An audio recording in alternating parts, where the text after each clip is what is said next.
I knew something was off the second I walked into the diner and saw her sitting in my booth. It was a Tuesday night in Chicago, the kind of night when the sky looked bruised and the streets were slick from a quick burst of rain.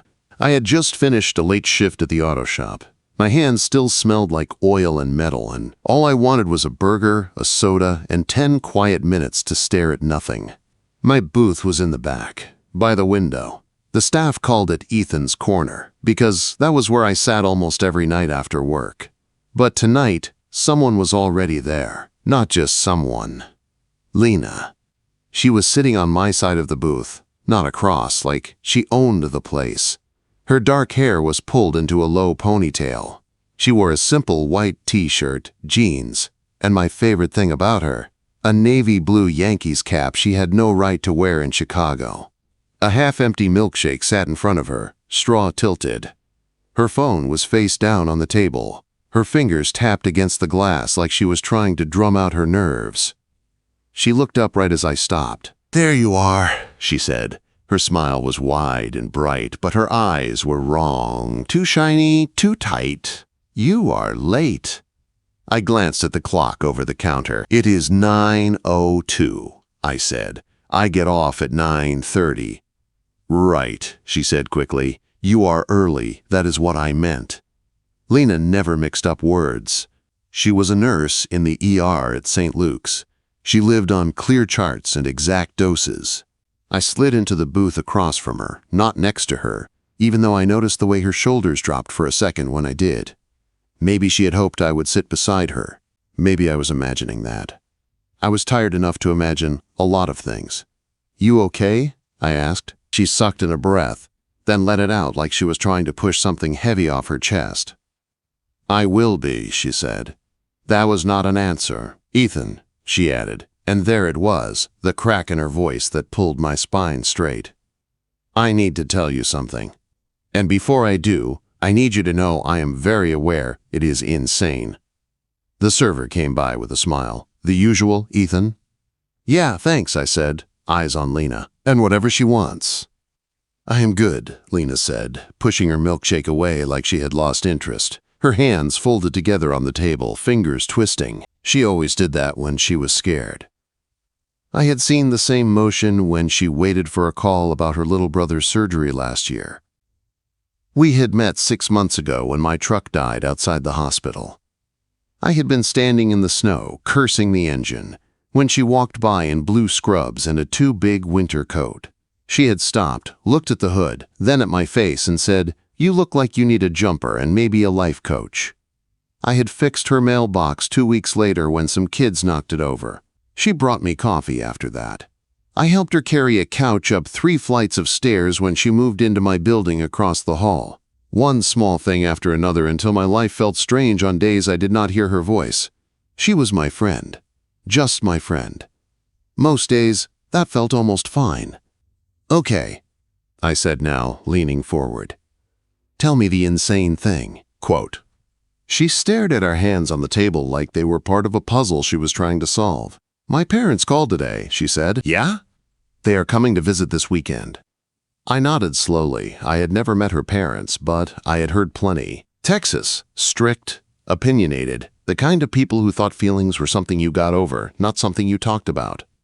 "They booked the flights already," Lena went on. "My mom is excited, insanely excited, too excited." "That sounds good," I said carefully. "Right?" "That depends," she said. "On how you feel about being my boyfriend." The server set my plate down, burger, fries, soda. The smell hit me, warm and familiar, but the words she had just said pushed everything else out of my head. I blinked. "I am sorry," I said. "What?" She bit her lip. Her eyes finally lifted to mine. They were dark and scared and stubborn at the same time. "My parents asked if I am seeing anyone," she said. "They always ask. Every single call. Like there is a checklist. And that box is the only one that matters. Job, check. Apartment, check. Man, empty, so they circle it in red." I said nothing. I had a feeling I knew where this was going, and I was not sure I was ready to hear it aloud. "I held it together for a while," she said. "I joked, I dodged, I changed the subject. Then my mom said she was worried I would end up alone. She said maybe big city life is too hard for me. Maybe I should move back home, let them help me. And I just snapped. Her voice shook on that word, snapped. I could picture it. Lena, standing in her tiny kitchen, phone pressed to her ear, staring at the fridge covered in magnets and sticky notes, and the photo of her and me at the street fair last month, where she had shoved a funnel cake in my face and laughed until she cried. "What did you say?" I asked. She swallowed. "I told her I am not alone," she said slowly. "I told her I am dating someone." My heart kicked against my ribs. "You lied," I said. "I panicked," she shot back. "It just came out." She sounded so happy, Ethan, like I had finally solved a problem she has been working on for years. I thought I could explain later. I thought maybe they would not visit for months. I thought I would have time. I knew panic lies. I had told a few in my life, but panic lies rarely involved me. "And then?" I asked. "Then," she said, "my mom asked who he is." The diner sounds faded. The clink of dishes, the soft hum of music, the hiss from the grill. Everything went distant.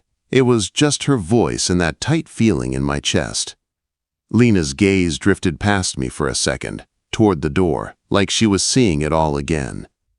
"I looked around my apartment," she said. "My books, my plants, the box of tools you left on my counter after fixing the cabinet, your jacket on the back of my chair from the last time you got caught in the rain.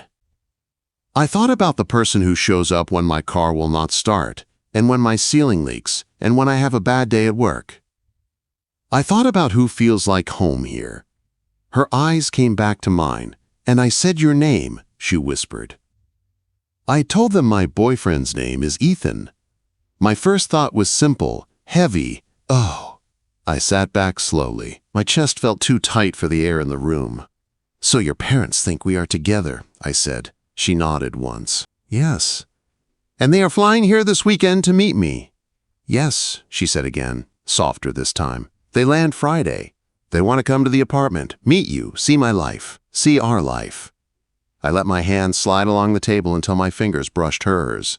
The contact jolted both of us. She did not pull away. "Lena," I said quietly, "you know that is not a small thing." "I know," she said. "I know it is crazy. And I know I messed up. And you have every right to walk away. I will figure it out. I will tell them some story. I will say we broke up. I will take the hit. But before I do that, I have to ask you something." Her fingers turned and laced with mine, like she was anchoring herself. Her voice dropped, low and unsure, in a way I had never heard before. "When I told them I am dating someone," she said, "I was not completely lying. You are the one who is there. You are the one who makes me feel safe. That is real." Quote. She took a breath like she was about to jump into deep water. "So," she whispered, "if I told them you are my boyfriend Ethan and they are coming to meet the someone in my life." She looked straight into my eyes. "Am I asking too much?" she said. "If I ask you to be that someone." For a second, I forget how to breathe. Her hand is in mine and my heart is beating so loud I am sure she can feel it through my fingers. The words she just said hang between us like they are waiting for my answer. "I am a simple guy. I fix engines. I fix broken door frames. I like straight lines and clear plans. None of this is simple." "You are not asking too much," I say finally. My voice sounds rough. "You are just asking for something real that started in a lie." Her eyes fill with worry. She starts to pull her hand back. "I knew it," she says. "It is too much. Forget I said any of it. I will tell them I made him up. I will take the hit. You do not have to be in this." I tighten my grip and do not let her pull free. "Lena," I say, "look at me." She lifts her gaze. "I do not like lies," I say. "I hate them. When a customer lies about what they did to their car, I can tell. When someone lies to themselves, it shows in the way they stand. Lies are like cheap parts. They break under pressure." Her mouth twists. "That is what I did," she says. "I used cheap parts." "Maybe," I say. "But you told the truth about the kind of man you want. You just forgot to tell him first." A small, shaky laugh slips out of her. I lean in a little. So here's my problem, I say. I do not know how to be a fake boyfriend. I only know how to be the real thing or nothing. Her fingers stop twisting. Her thumb brushes over my knuckle very slow. What are you saying? She whispers. I take a breath. I am saying I will do this, I tell her. I will meet your parents. I will stand there as your boyfriend. But I am not doing it as some play. If I do this, I am really in, with you, for as long as you want me. Her lips part. Her eyes search my face like she is sure she misheard me. You mean for real, she says. For real, I answer. No scripts, no game. We can plan what to tell them, sure. But my feelings are my own. I am not going to pretend anything I do not already feel. She lets out a breath like she has been holding it all year. Her shoulders drop and her eyes shine. You already feel something? She asks, voice soft. I give a short, crooked smile. Lena, I say. I have been changing your light bulbs and listening to your late-night rants about the ER for 6 months. You bring me coffee with my name written in hearts on the lid. I walk slower on our floor in case you are sleeping. Of course I feel something. Color rises in her cheeks. She looks down at our hands and then back up. You never said anything, she says. You never did either, I point out. We were both cowards. She laughs, and this time it sounds real. The server checks on us and walks away again when I wave him off. My burger sits untouched. I do not even care. Okay, she says slowly. If we are really doing this, we need rules. I nod. Agreed, I say. If we are going to stand in front of your parents, the story needs to hold. Quote. She straightens in the booth like she is at work making a plan for a patient. First, I say, we pick how long we have been together. 3 months is too short. Your mom will think you are rushing. A year might feel like a lie when they ask details. So 6 months. She smiles. 6 months, she repeats. Since the night my car died and you got snow in your hair. That night you laughed at me for talking to my engine, I say. You do talk to engines, she says. You told your truck you were disappointed in it. It needed to hear that, I say. We both smile. It feels easy. Second rule, I say. We stick to the true parts as much as we can. We really did meet when my truck died. You really did bring me coffee after. I really did carry your couch. We just add the part where we looked at each other and decided to make it more. Her eyes soften at that. Third rule, she says, jumping in. If my parents ask something that touches money or my job or anything serious, we answer honest and add warmth, not the other way around. They will try to push. That is what they do. I do not want you to feel you have to sell yourself. Deal, I say. Fourth, we back each other up, no leaving the other person to drown in a question. If your dad goes hard, I can take it. If your mom pokes at you, I will stand with you. If I freeze, you cover. We move as a team. Her fingers squeeze mine. Team, she says. I like that. We sit there for the next 30 minutes, filling in small details. Our first official date is the taco place down the street, where we actually ate after her double shift one night. The first movie we watch together is that bad action film she hates but I love. Her favorite ice cream is mint chip. Mine is Rocky Road. She falls asleep on the couch sometimes with her mouth open. I snore. True, true, true. By the time I walk her to her car, the air outside feels colder, but my chest feels warm.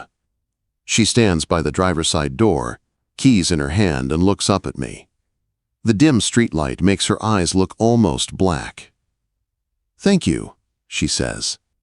The words are simple but heavy. You are saving me. I am not saving you, I say. We are just building something. You get to decide if you want it when your parents leave. She steps closer. For a second, I think she might kiss me. My breath catches. Instead, she rises on her toes and presses her lips to my cheek. The touch is light, but it sends a shock down my spine. Good night, Ethan, she whispers near my ear. Good night, Lena, I say, and my voice comes out low.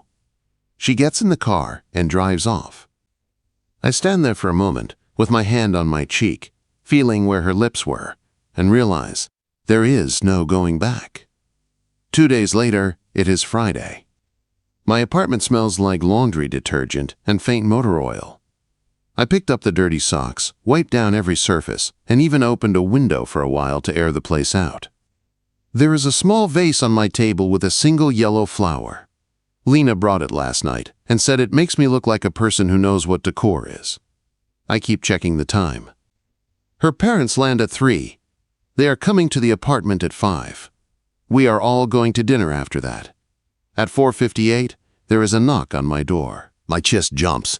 I open it. Lena is there in a soft red sweater and black jeans. Her hair is down over her shoulders. Her eyes flash with nerves and relief as soon as she sees me. "You look good," I say. "You look steady," she says, and I can tell that is better than good for her. Behind her, at the end of the hall, I see 2 people step out of the elevator. A woman in a neat coat, a man with broad shoulders and a firm walk.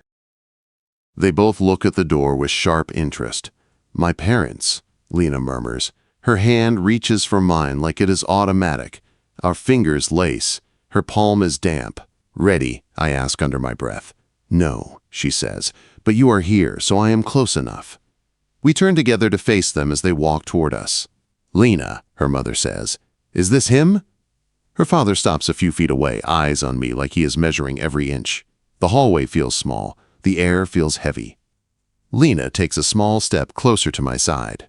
Our shoulders touch. She lifts our joined hands just a little. "Mom, Dad," she says, "this is Ethan, the someone I told you about." Quote, Lena's dad looked like he could bench press my whole truck. He had that broad chest, straight shoulders, and the kind of stare that made you feel like you were standing in front of a spotlight. Her mom was smaller, sharp eyes, perfect hair, lips pressed like she was already judging the building.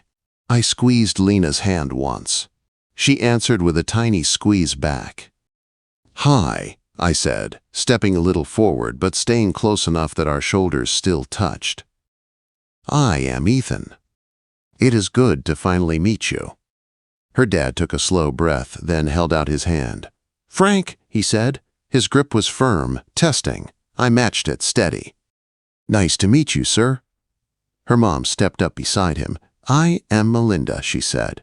Her eyes moved from my face to my shirt, to my hands with small oil stains.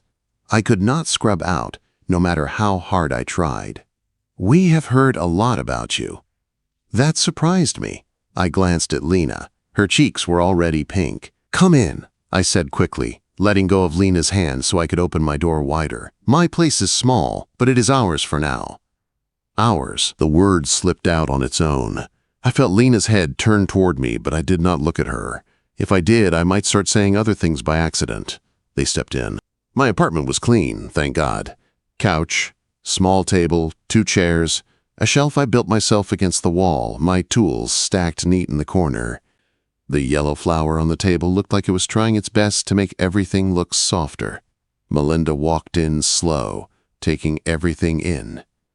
"It is cozy," she said. "That is mom code for small," Lena muttered under her breath.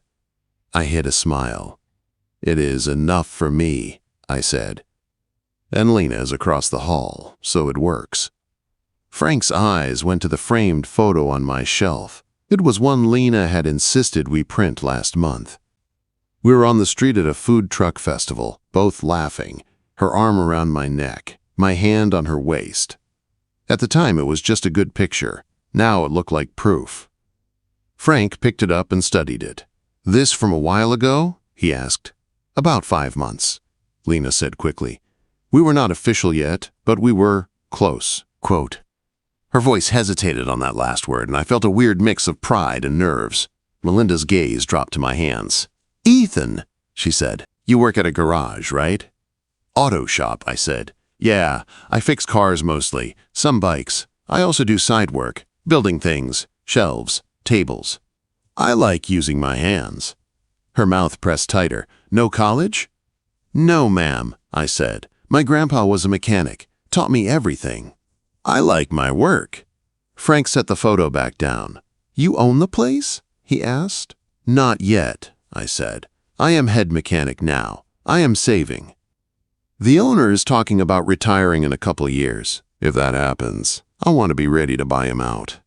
That was the first time I had said that out loud to anyone but my own reflection. Frank's eyes flicked to Lena, then back to me. "Big plan," he said. I could not tell if he liked it or hated it. Melinda walked over to the table and touched the flower vase with a finger. "This is cute," she said. She looked at Lena. "You brought this?" Quote. Lena nodded. "I told him his apartment needed color," she said. "He said chrome counts as color. I disagreed." Frank let out a small sound that might have been a laugh. "That sounds like you," he said to his daughter. The tension eased half an inch, not much, but enough to breathe. "Can I get anyone something to drink?" I asked. "Water, soda." "I am fine," Melinda said. "Water would be good," Frank said. I moved to the kitchen, which was really just a corner with a counter. I could feel their eyes on my back. I grabbed a glass and filled it from the tap. My hands were steady. I was glad for that. "So," Frank said behind me, "how did you two go from neighbors to this?" Quote. I turned with the water and handed it to him. "My truck died in the snow," I said, "right in front of the hospital where she works." I was talking to the engine like it had feelings. She walked by and made fun of me. Lena groaned. "You did tell the engine you trusted it, and it betrayed you," she said. "It did," I said. "That was fair." Frank's mouth twitched. He tried to hide it, but I saw the smile for half a second. "We kept running into each other after that," I went on. "Mailbox, stairs, grocery bags." She brought me coffee once when I was under a car at 10 at night. I remember thinking I'd never seen anyone so tired and still so kind. Lena looked down, cheeks darker now. "And I remember," she said quietly, "that he wiped his hands on a rag before he took the cup so he would not get grease on my fingers." Melinda's eyes flicked between us. There was something softer there now, something less sharp. "How long have you been serious?" she asked. 6 months, I said. Lena said, 6 months. We said it at the same time. We looked at each other. It was a small thing, but it felt like a win. Melinda nodded slow. "And this is serious for you?" she asked me. Her voice was calm, but I heard the steel under it. I did not look away. "Yes, ma'am," I said. "I do not date for a hobby. If I am here, it is because I see a future. I do not start what I cannot finish." Frank watched me like he was trying to decide if that was a line. I let him look. I had nothing else to offer but the truth. "Dinner?" Lena said suddenly, clapping her hands together once too loud. "We should go or we will be late, reservations and all." Melinda checked her watch. "We still have time," she said. "I want to see your apartment, Lena." I felt Lena stiffen beside me. "It is the same as his, Mom," she said. "Just with more plants." "I still want to see it," Melinda said. "If this is your life, I want to see it." Lena shot me a look I could not read. Fear, anger, shame, maybe all of it. "Go ahead," I said gently. "I will wait here." Her eyes flicked to my face. I tried to tell her without words that I was not going anywhere. She took a breath, nodded once, and led them across the hall. When the door shut behind them, my apartment went quiet. I sank down onto the couch and stared at the yellow flower. My chest felt heavy. This was real now. Not a joke, not a small pretend scene. These were her parents, looking at the walls where she cried after bad shifts, the bed where she fell asleep with her shoes still on, the kitchen where we shared instant noodles at midnight. They were going to pick at everything: job, pay, location, me. My phone buzzed. A text from Lena blinked on the screen. "Help!" That was all. One word. I was on my feet before I finished reading it. I stepped into the hall and knocked once on her door. "Come in," her voice called, tight and thin. I opened the door. Her place was like mine, but sharper. Plants, books, soft lights. A blanket on the couch I had carried up the stairs. Her parents stood in the middle of the small living room. Melinda held a piece of paper in her hand. Frank's jaw was tight. "What is going on?" I asked, closing the door behind me. Lena's eyes were big. She pointed at the paper. "Tell him," she said to her mom. Melinda looked at me, then at Lena, then back at the paper. "We brought something for her. she said slowly. For both of you, if this is serious. She held up the paper. I saw the logo at the top, a hospital name, not St. Luke's, someplace in Texas. It is a job offer, Melinda said. A nursing position back home. Good pay, full benefits. And if she accepts, she can stay with us until she is ready to get her own place. We thought it would be perfect for you both. My stomach went cold. For us? I repeated. For you to move too, Frank said. There are shops there. You could get work. A house would be cheaper. Family close by. Stability. We want what is best for her. For you, if you are really in this. Lena's hands were fists at her sides. They want me to move back, she said through her teeth. They want us to move back. Then she looked at me, and the fear in her eyes hit harder than any angry stare. Ethan, she whispered. Tell them. My throat felt tight. Tell them what? I asked. She swallowed. Tell them you are not going to let them take me away from the life I am finally building here, she said. The room went quiet. Her parents watched me. Lena watched me. And for the first time, I realized this weekend was not just about pretending to be a boyfriend. It was about choosing what kind of man I really was. I had oil on my hands the first time I met Lena. Now I had her whole life in them. Frank folded his arms across his chest. Melinda held the paper like a shield. Lena stood between them and me, but closer to me, like her body already knew what side she was on, even if her voice had not caught up yet. You want what is best for her, I said slowly. I get that. You do not know what is best for her, Melinda said. We raised her. We watched her work herself sick for years. Back home she would have us. A house. A good job. No crime on the corner. No broken elevator. You think I do not see her working herself sick here? I asked. I pick her up when she falls asleep in the hallway. I have seen her come home with blood on her shoes and keep her hands steady while she unlocks the door. I know she is tired, but I also know she is proud. Lena made a small sound behind me. Frank's jaw worked. You cannot build a life on pride, he said. No, I agreed. But you also cannot build it on fear. That is all this offer is. Fear dressed up as help. Melinda straightened. Excuse me? You are afraid she will get hurt, I said. Afraid she will fail. Afraid she will end up alone here. So you are trying to pull her back where you can see her and touch every part of her life. That is not help. That is control. Their eyes flashed, but I did not look away. I am not saying you are bad people, I went on.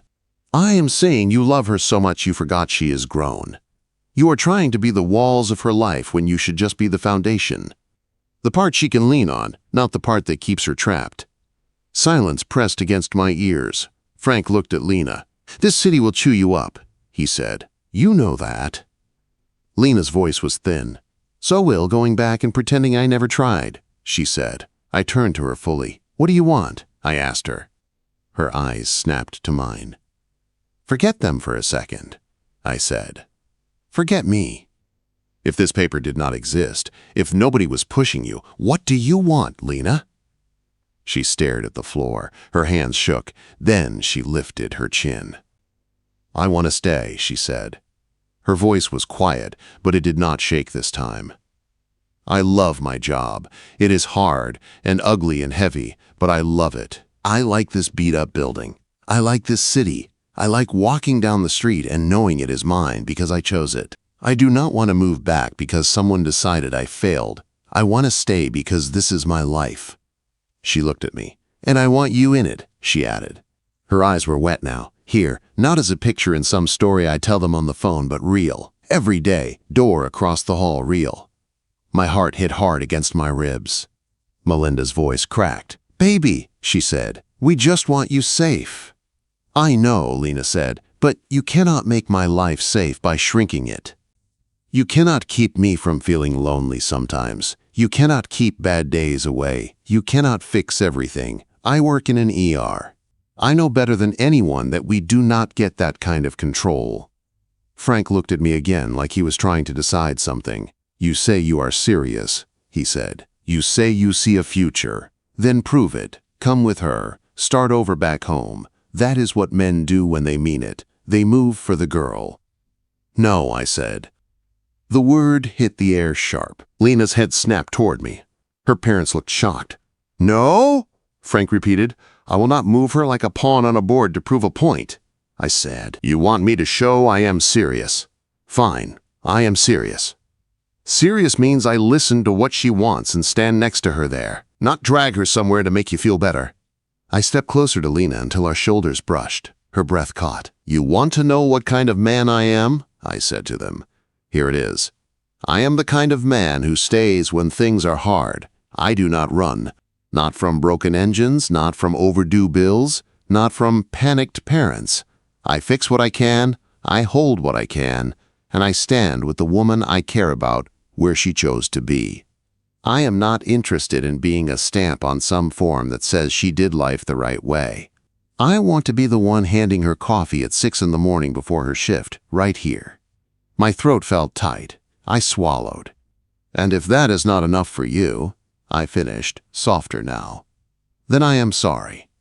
But I am not changing what she built, just to make you comfortable. Quote, the room felt heavier and lighter at the same time. Lena was crying now, quiet tears rolling down her cheeks. She did not wipe them away.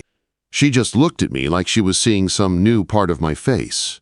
Frank stared at us. His jaw finally loosened. He looked tired in a way I had not seen before. When she was little, he said slowly, she used to fall off her bike and refuse help getting up. Lena sniffed. You would stand on the porch and yell instructions from far away, she said. I thought that was enough, he said. Maybe I was wrong. Maybe I stood too far away. Maybe now I am standing too close. Melinda's shoulders sagged. She looked older as she let out a long breath. I do not like this city, she said. I do not like these old stairs. I do not like that your shift ends when it is dark. But I like the way you look at her. She was looking at me when she said it. You do not look at her like a project, Melinda said. You look at her like a choice. She turned to Lena, eyes shiny. And you sound sure, even when you are scared, she said. That is new. You never sounded that way talking about home. Lena let out a wet laugh. Because home was never really my choice, she said. Melinda looked down at the paper in her hand. Then she folded it in half. Then in half again, and set it on the coffee table. The offer is there, she said, for now. But it is only an option, not a command. If you ever want it, you can ask. If you do not, we will visit you here and complain about the weather like normal parents. Frank rubbed his face with both hands. Then he looked right at me. If you hurt her, he said quietly, if you take this trust and break it, I will fly up here myself and have a very long talk with you. That is fair, I said. If I hurt her, I will tell you before you even buy the ticket. He stared at me for a long beat. Then he stuck out his hand. I am not saying I like all of this, he said, but I respect a man who does not run and does not tell me what I want to hear just to shut me up. I took his hand. His grip was different now. Less like a test, more like a weight we were sharing. Melinda hugged Lena hard. When she pulled back, she wiped her daughter's cheeks with her thumbs like she used to when Lena was a kid. We love you, she said, even when we are wrong. I know, Lena whispered. They left an hour later to check into their hotel and, quote, argue in private, as Melinda put it. When the door closed behind them, the apartment felt too quiet. Lena turned to me. Her eyes were still red, but she was smiling.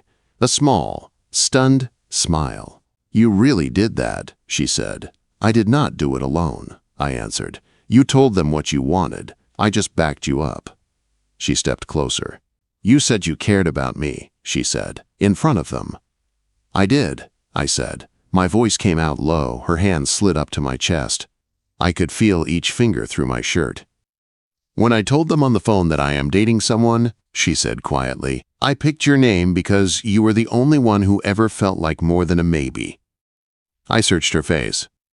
And now? I asked. Now that they know the truth, now that nobody is forcing you to hold up the story, I need to hear it from you. When you say you are with someone, am I just the man who helped you through a weekend, or am I the someone? Her eyes filled again, but this time the tears came with a smile that reached all the way up. You are the someone, she said. The words hit me like a warm wave. I lifted one hand and cupped the side of her face. Her skin was soft under my palm. She leaned into the touch like it was familiar, like she had been waiting for it. "Good," I murmured, "because you are mine too." Then I kissed her. There was no audience this time, no parents in the corner, no fear of being caught. Just us. Her hands gripped the front of my shirt. She rose on her toes and pressed closer, like she was trying to close every inch of space between us. The kiss was not perfect. Our noses bumped. We laughed once against each other's mouths. But it felt real. Deep and steady, like the sound of an engine that had finally been tuned right. When we pulled back, we were both breathing a little harder.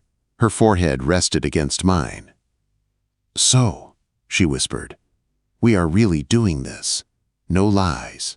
No pretend." Quote, "No pretend," I said. "Just us, figuring it out. Coffee runs and late shifts, and me yelling at your broken toaster at 6 in the morning." She laughed, a full, bright sound. "I like the sound of that," she said. I threaded my fingers through hers and led her to the couch. We sat, shoulders touching, hands still linked. The paper with the job offer sat on the table in front of us, small and folded, no longer the center of the room.